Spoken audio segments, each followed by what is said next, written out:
بسم اللہ الرحمن الرحیم۔ شروع کرتا ہوں اللہ کا نام لے کر جو بڑا مہربان نہایت رحم والا ہے۔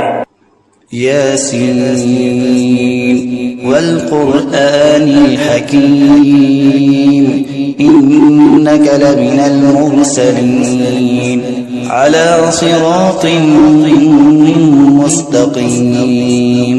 یاسین، قسم قرآن کی جو حکمت والا ہے، بے شک آپ پیغمبروں میں سے ہیں اور سیدھے راستے پر ہے۔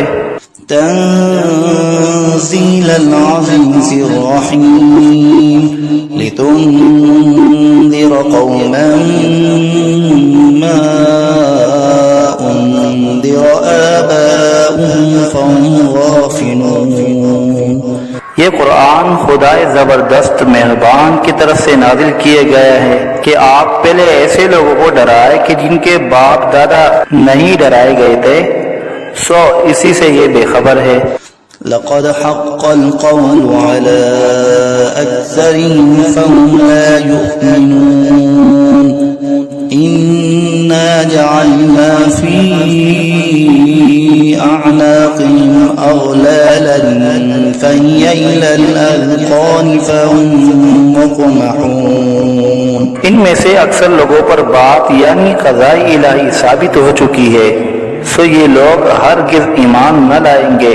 ہم نے ان کی گردنوں میں توق ڈال دیے ہیں، پھر وہ توڑیوں تک اڑ گئے ہیں جس سے ان کے سر اوپر کو اولل گئے۔ وجعلنا من بين أيديهم سدا ومن خلفهم سدا فأغشيناهم فهم لا يبصرون وسواء عليهم أنذرتهم أم لم تنذرهم لا يؤمنون۔ اور ہم نے ایک آڑ ان کے سامنے کر دی اور ایک آڑ ان کے پیچھے کر دی، جس سے ہم نے ہر طرف سے ان کو پردوں سے گھیر دیا، سو وہ نہیں دیکھ سکتے۔ اور ان کے حق میں آپ کا ڈرانا یا نہ ڈرانا دونوں برابر ہے، یہ ایمان نہ لائیں گے۔ انما تنذر من اتبع الذکر وخشی الرحمن بالغیب فبشره بمغفرة وأجر کریم۔ بس آپ تو صرف ایسے شخص کو ڈرا سکتے ہیں جو نصیحت پر چلے اور خدا سے بے دیگے ڈرے، سو آپ اس کو مغفرت اور عمدہ عوض کی خوشخبری سنا دیجئے۔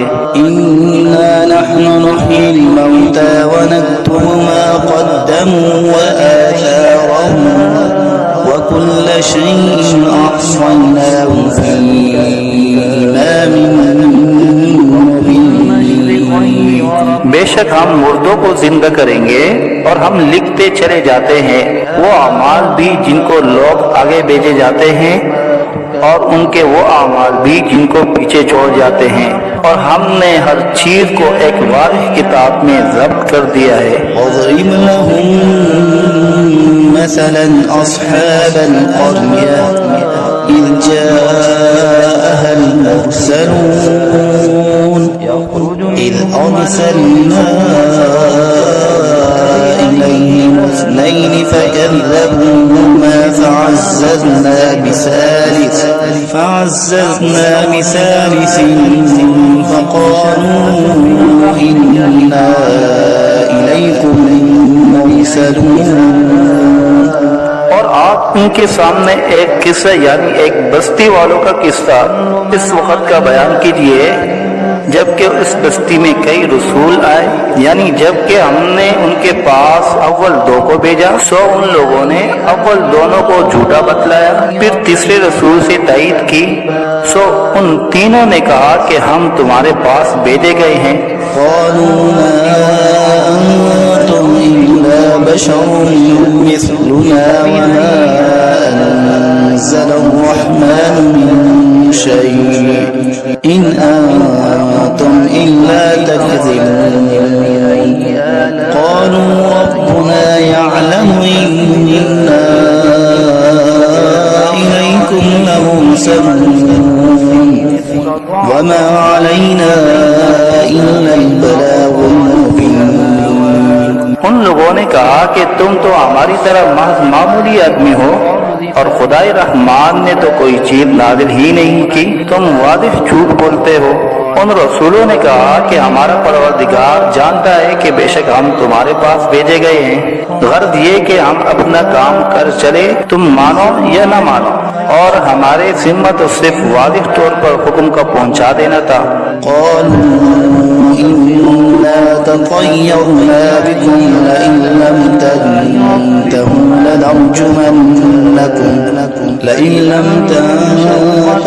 لنرجمنكم وليمسنكم منا عذاب أليم قالوا طائركم معكم أئن ذكرتم بل أنتم قوم مسرفون۔ وہ لوگ کہنے لگے کہ ہم تو تم کو منحوس سمجھتے ہیں، اگر تم باپ نہ آئے تو ہم پتھروں سے تمہارا کام کر دیں گے اور تم کو ہماری طرف سے سخت تکلیف پہنچے گی۔ ان رسولوں نے کہا کہ تمہاری نحوست تو تمہارے ساتھ ہی لگی ہوئی ہے، کیا اس کو نحوست سمجھتے ہو کہ تم کو نصیحت کی جائے، بلکہ تم خود حد عقل سے نکل جانے والے لوگ ہو۔ وجاء من أقصى المدينة رجل يسعى قال يا قوم اتبعوا المرسلين اتبعوا من لا يسألكم أجرا وهم مهتدون۔ اور ایک شخص مسلمان اس شہر کے کسی دور مقام سے دوڑتا ہوا آیا اور کہنے لگا کہ اے میری قوم، ان رسولوں کی راہ پر چلو، ضرور ایسے لوگوں کی راہ پر چلو جو تم سے کوئی معاوضہ نہیں مانگتے اور وہ خود راہ راست پر بھی ہیں۔ فما لي لا أعبد الذي فطرني وإليه ترجعون أأتخذ من دونه آلهة إن يردني الرحمن بضر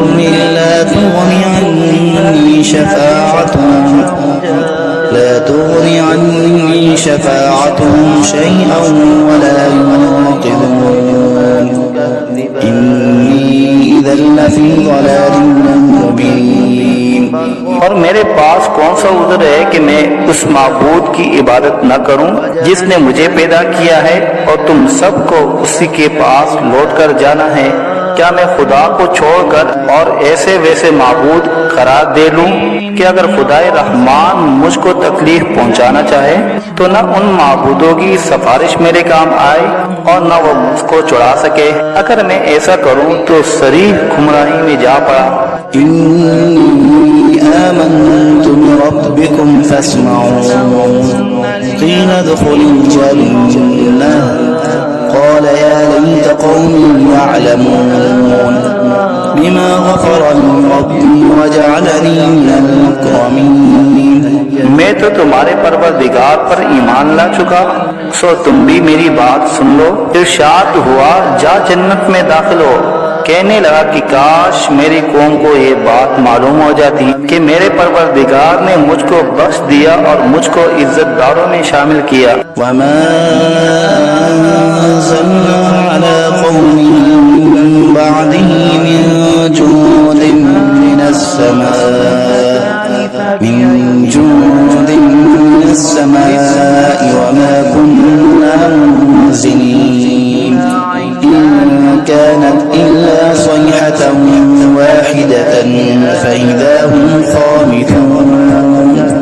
اور ہم نے اس شہید کی قوم پر اس کے بعد کوئی لشکر فرشتوں کا آسمان سے نہیں اتارا اور نہ ہم کو اتارنے کی ضرورت تھی، وہ سزا بس ایک سخت آواز تھی اور وہ سب اسی دم اس سے بجھ کر یعنی مر کر رہ گئے۔ يا حسرة على العباد لا يأتيهم من رسول إلا كانوا به يستهزئون۔ افسوس ایسے بندوں کے حال پر، کبھی ان کے پاس کوئی رسول نہیں آیا جس کی انہوں نے ہنسی نہ اڑائی ہو۔ ألم يروا كم أهلكنا قبلهم من القرون أنهم إليهم لا يرجعون وإن كل لما جميع لدينا محضرون لوگوں نے اس پر نظر نہیں کی کہ ہم ان سے پہلے بہت سی امتیں ہلاک کر چکے ہیں کہ وہ پھر ان کی طرف دنیا میں لوٹ کر نہیں آتے، اور ان میں سے کوئی ایسا نہیں جو ہمارے روبرو حاضر نہ کیا جائے۔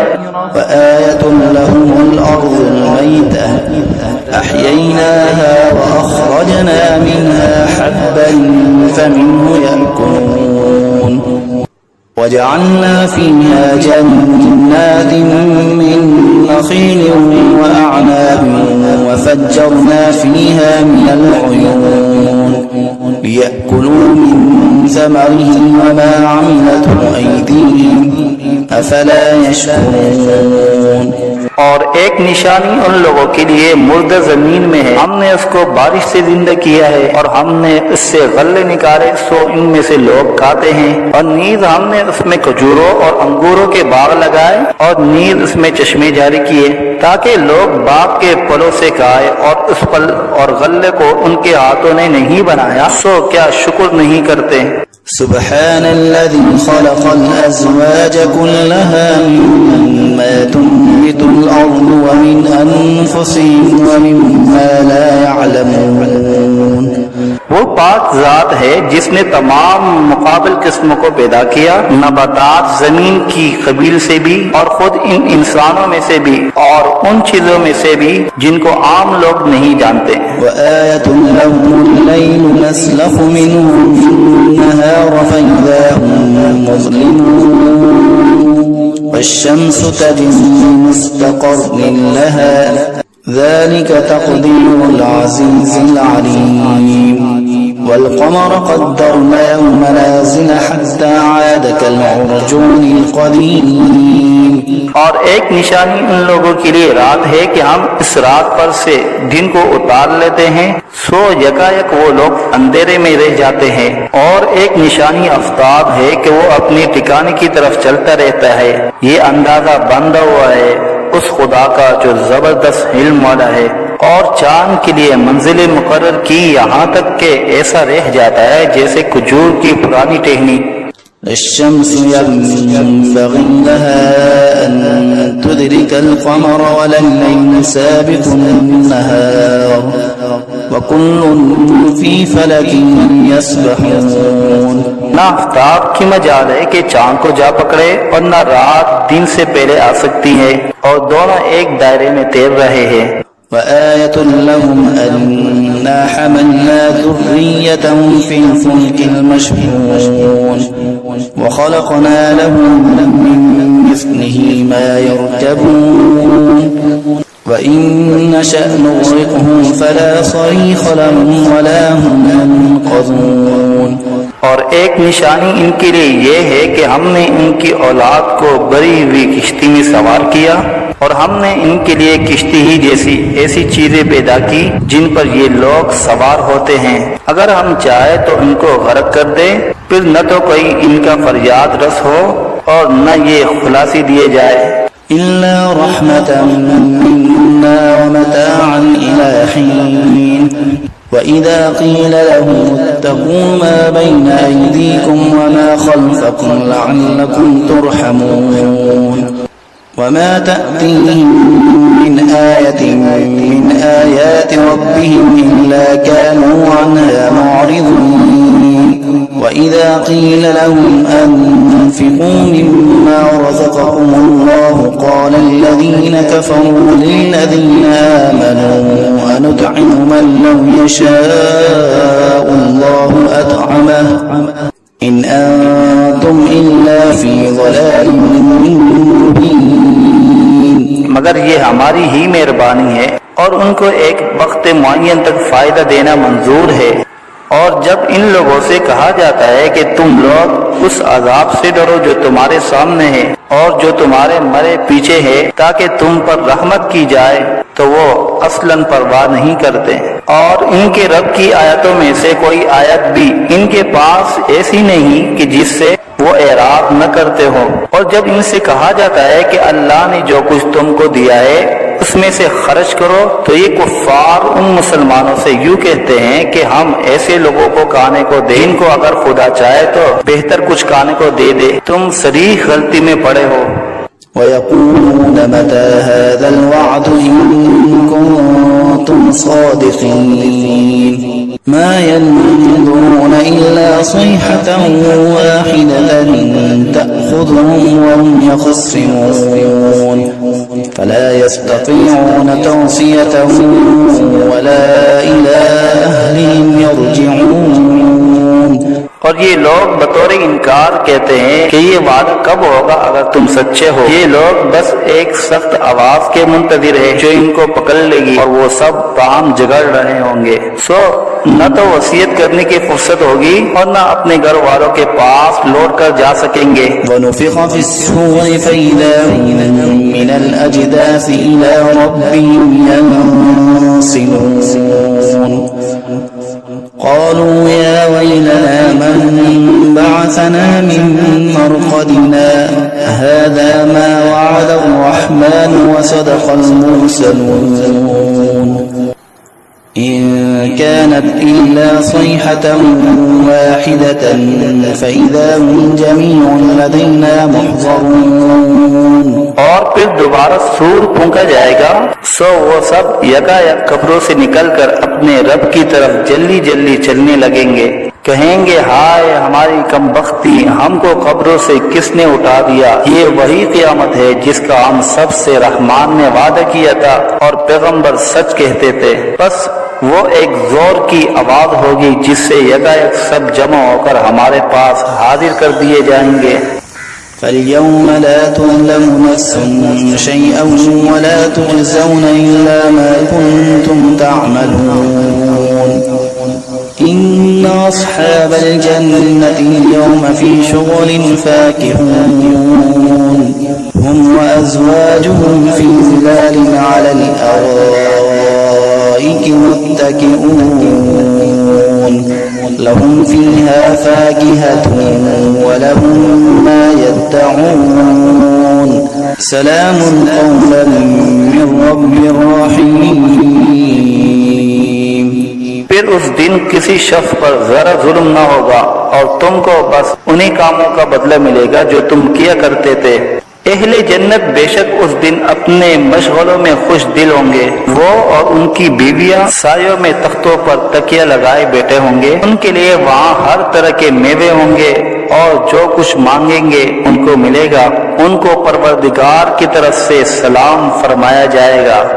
وامتازوا اليوم أيها المجرمون ألم أعهد إليكم يا بني آدم ألا تعبدوا الشيطان إنه لكم عدو مبين وأن اعبدوني هذا صراط مستقيم.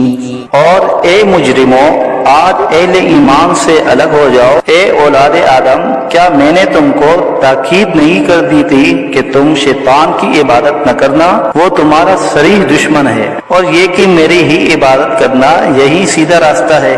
وَلَقَدْ أَضَلَّ مِنكُمْ جِبِلًّا كَثِيرًا أَفَلَمْ تَكُونُوا تَعْقِلُونَ هَذِهِ جَهَنَّمُ الَّتِي كُنتُمْ تُوعَدُونَ اصْلَوْهَا الْيَوْمَ بِمَا كُنتُمْ تَكْفُرُونَ اليوم نختم على أفواههم وتكلمنا أيديهم وتشهد أرجلهم بما كانوا يكسبون.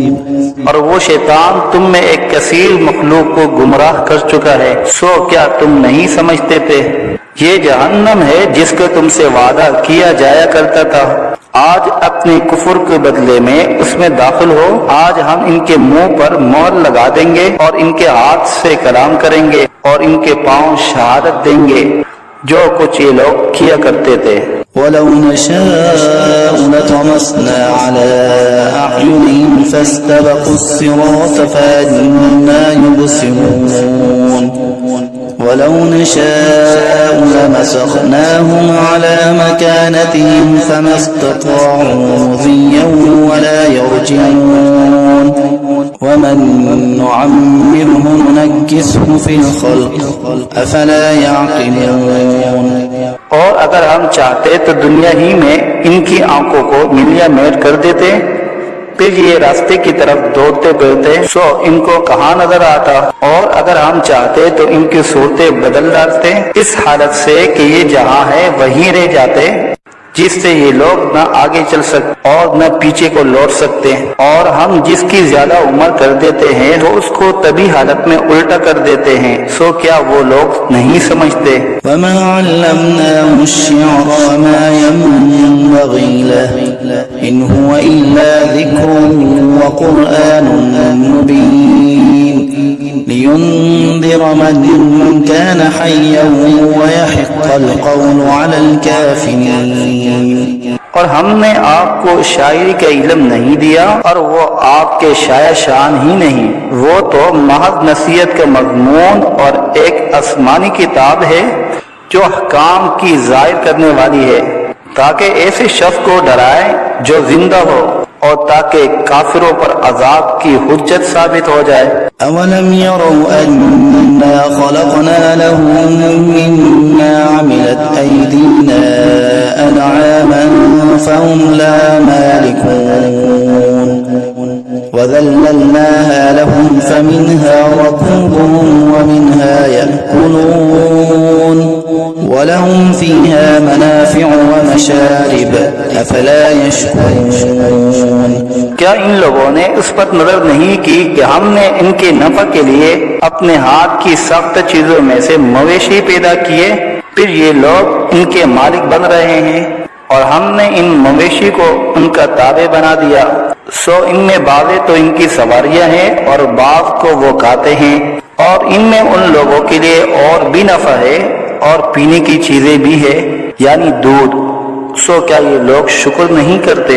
واتخذوا من دون الله آلهة لعلهم ينصرون لا يستطيعون نصرهم وهم لهم جند محضرون فلا يحزنك قولهم إنا نعلم ما يسرون وما يعلنون۔ اور انہوں نے خدا کے سوا اور معبود قرار دیے رکھے ہیں اس امید پر کہ ان کو مدد ملے، لیکن وہ ان کی کچھ مدد کر ہی نہیں سکتے، اور وہ ان لوگوں کے حق میں ایک فریق مخالف ہو جائیں گے جو حاضر کیے جائیں گے۔ تو ان لوگوں کی باتیں آپ کے لیے غم کا باعث نہیں ہونا چاہیے، بے شک ہم سب جانتے ہیں جو کچھ یہ دل میں رکھتے ہیں اور جو کچھ ظاہر کرتے ہیں۔ أولم ير الإنسان أنا خلقناه من نطفة فإذا هو خصيم مبين وضرب لنا مثلا ونسي خلقه قال من يحيي العظام أعوذ بالله من الشيطان الرجيم بسم الله الرحمن الرحيم ألف لام ميم غلبت الروم في أدنى الأرض وهم من بعد غلبهم سيغلبون في بضع سنين لله الأمر من قبل ومن بعد ويومئذ يفرح المؤمنون بنصر الله ينصر من يشاء وهو العزيز الرحيم وعد الله لا يخلف الله وعده ولكن أكثر الناس لا يعلمون ظاهرا من الحياة الدنيا وهم عن الآخرة هم غافلون أولم يتفكروا في أنفسهم ما خلق الله السماوات والأرض وما بينهما إلا بالحق وأجل مسمى مسمى وإن كثيرا من الناس بلقاء ربهم لكافرون أولم يسيروا في الأرض فينظروا كيف كان عاقبة الذين من قبلهم كانوا أشد منهم قوة وأثاروا الأرض وعمروها أكثر مما عمروها وجاءتهم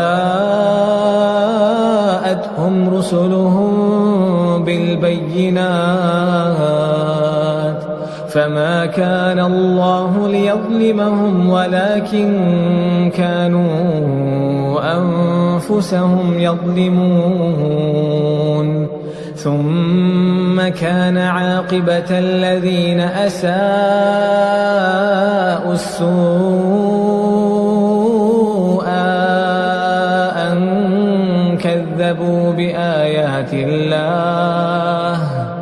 أن كذبوا بآيات الله وكانوا بها يستهزئون الله يبدأ الخلق ثم يعيده ثم إليه ترجعون ويوم تقوم الساعة يبلس المجرمون ولم يكن لهم من شركائهم شفعاء وكانوا بشركائهم كافرين ويوم تقوم الساعة يومئذ يتفرقون فأما الذين آمنوا وعملوا الصالحات فهم في روضة يحبرون وأما الذين كفروا وكذبوا بآياتنا ولقاء الآخرة فأولئك في العذاب محضرون فسبحان الله حين تمسون وحين تصبحون وله الحمد في السماوات والأرض وعشيا وحين تظهرون يخرج الحي من الميت ويخرج الميت من الحي ويحيي الأرض بعد موتها وكذلك تخرجون ومن آياته أن خلقكم من تراب ثم إذا أنتم بشر تنتشرون ومن آياته أن خلق لكم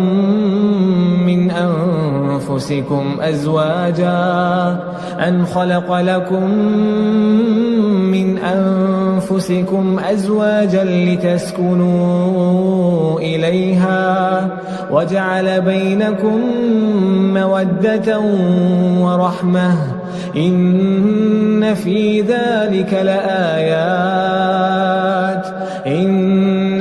ذلك لآيات لقوم يتفكرون ومن آياته خلق السماوات والأرض واختلاف ألسنتكم وألوانكم ومن آياته خلق السماوات والأرض واختلاف ألسنتكم وألوانكم إن في ذلك لآيات للعالمين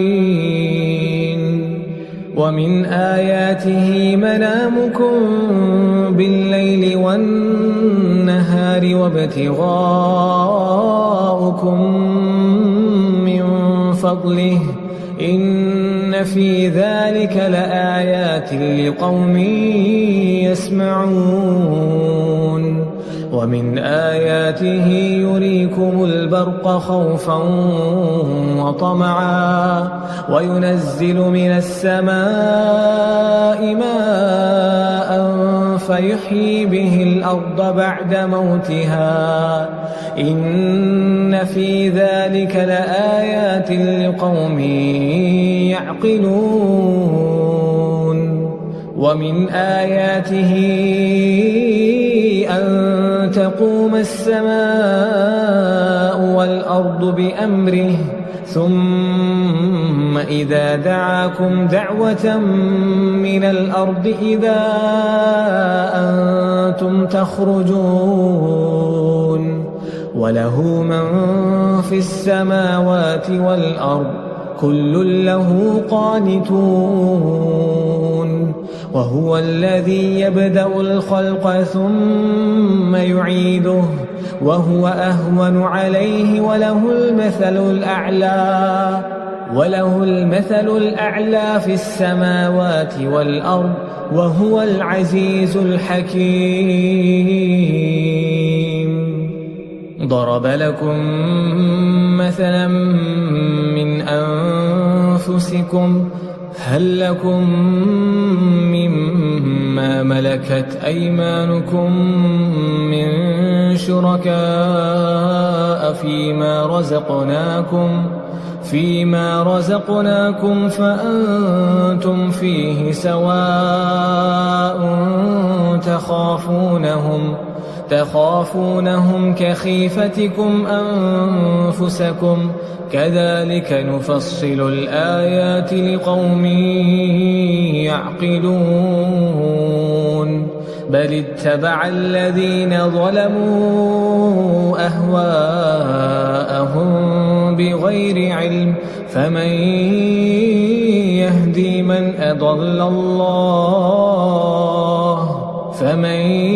يهدي من أضل الله وما لهم من ناصرين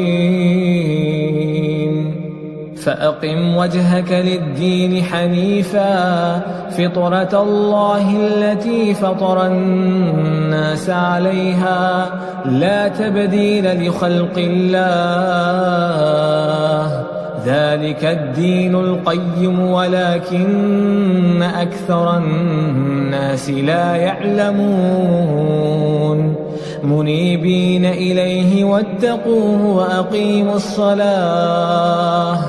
وأقيموا الصلاة ولا تكونوا من المشركين من الذين فرقوا دينهم وكانوا شيعا كل حزب بما لديهم فرحون وإذا مس الناس ضر دعوا ربهم منيبين إليه ثم إذا أذاقهم منه رحمة إذا فريق منهم بربهم يشركون ليكفروا بما آتيناهم فتمتعوا فسوف تعلمون أم أنزلنا عليهم سلطانا فهو يتكلم بما كانوا به يشركون وإذا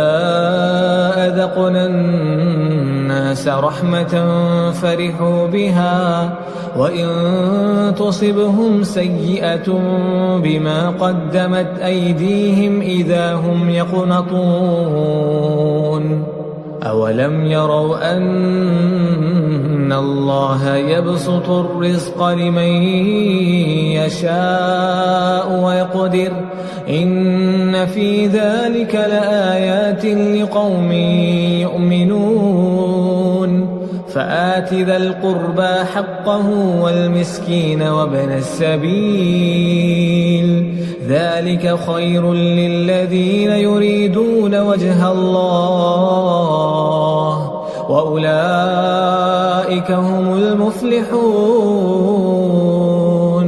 وما آتيتم من ربا ليربو في أموال الناس فلا يربو عند الله وما آتيتم من زكاة تريدون وجه الله فأولئك هم المضعفون. الله الذي خلقكم ثم رزقكم ثم يميتكم ثم يحييكم هل من شركائكم من يفعل من ذلكم من شيء سبحانه وتعالى عما يشركون. سبحانه وتعالى عما يشركون. ظهر الفساد في البر والبحر بما كسبت أيدي الناس. ظهر الفساد في البر والبحر بما كسبت أيدي الناس ليذيقهم بعض الذي عملوا لعلهم يرجعون. قل سيروا في الأرض فانظروا كيف كان عاقبة الذين من قبل كان أكثرهم مشركين. فأقم وجهك للدين القيم من قبل أن يأتي يوم لا مرد له من الله يومئذ يصدعون. من كفر فعليه كفره ومن عمل صالحا فلأنفسهم يمهدون. ليجزي الذين آمنوا وعملوا الصالحات من فضله إنه لا يحب الكافرين. ومن آياته أن يرسل الرياح مبشرات وليذيقكم من رحمته ولتجري الفلك بأمره ولتبتغوا من فضله ولعلكم تشكرون. ولقد أرسلنا من قبلك رسلا إلى قومهم فجاءوهم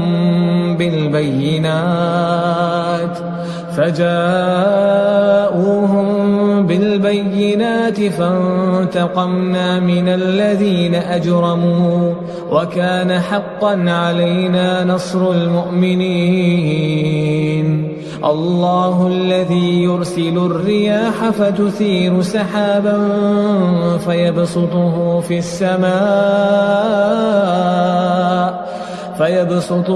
السماء كيف يشاء ويجعله كسفا فترى الودق يخرج من خلاله فإذا أصاب به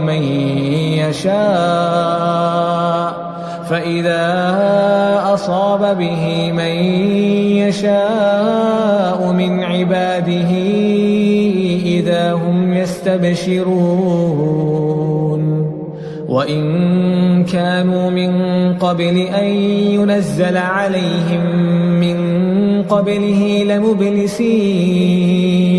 فانظر إلى آثار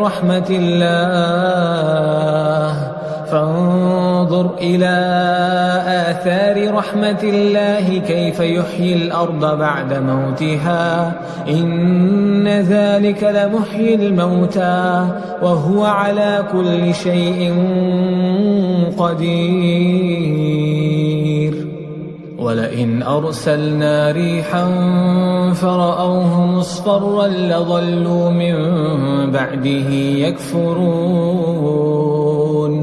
فإنك لا تسمع الموتى ولا تسمع الصم الدعاء إذا ولوا مدبرين. وما أنت بهاد العمي عن ضلالتهم إن تسمع إلا من يؤمن بآياتنا فهم مسلمون. الله الذي خلقكم من ضعف ثم جعل من بعد ضعف قوة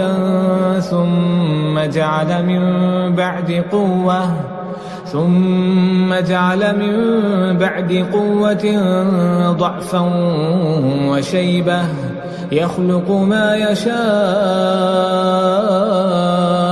وهو العليم القدير ويوم تقوم الساعة يقسم المجرمون ما لبثوا غير ساعة كذلك كانوا يؤفكون وقال الذين أوتوا العلم والإيمان